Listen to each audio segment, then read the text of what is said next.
Energy consumption optimization studies carried out in a wastewater treatment plant generally focus on aeration systems. Why focus on aeration? What is involved? Well, in the first instance, we will see the role that oxygenation plays in secondary treatment. Then we will detail how to estimate oxygen demand as well as the energy consumed by aeration systems. Secondary treatment using an activated sludge process is characterized by high energy consumption due to biomass aeration.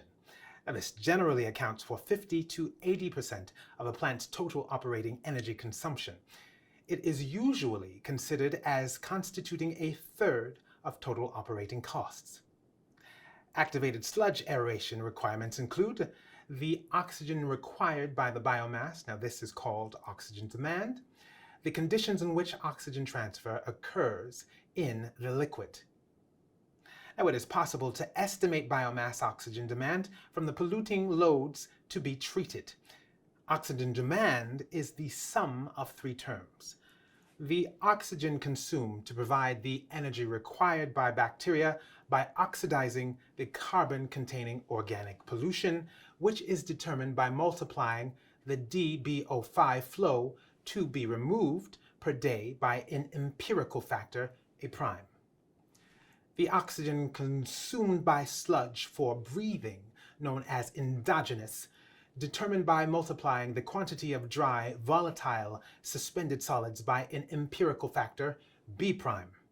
The oxygen necessary for eliminating nitrogen. Once the oxygen demand has been determined, the oxygen transfer to the tank needs to be determined. This transfer depends mainly on the characteristics of an aeration system. Now, as such, it is interesting to look at the two characteristic quantities of aeration systems: standard aeration efficiency and standard oxygen transfer rate. The standard oxygen transfer rate, or SOTR, corresponds to the quantity of oxygen that can be transferred to the tank with a given aeration system. It is expressed in kilograms of O2 per hour. The standard aeration efficiency, or SAE, corresponds to the oxygen mass that can be transferred for a given unit of energy. Now, this is equal to the standard oxygen transfer rate divided by the equipment's power input. Now, this is expressed in kilograms of O2 per kilowatt hour. The values of these quantities can be differentiated in standard conditions, i.e. clean water, real condition values. Indeed, in real conditions, oxygen transfer may be greatly influenced by the type of wastewater, by sludge quality, or by hydraulic and biological operating conditions. Now, standard values are provided by the manufacturer. To obtain real standard oxygen transfer rate and the standard aeration efficiency values, the clean water values are multiplied by a correcting factor, T, specific to each context. The SAE is particularly relevant when comparing aeration systems. Its value differs from one type of technology to another. So let us note that the higher the SAE value, the more efficient and less energy hungry the aeration system is. Using these values, it is then possible to determine an aeration system's power and electricity consumption.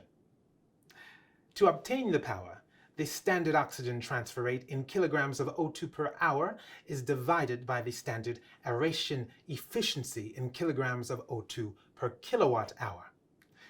By multiplying operating time in hours with the power in kilowatts, the aeration system's consumption in kilowatt hours can be calculated.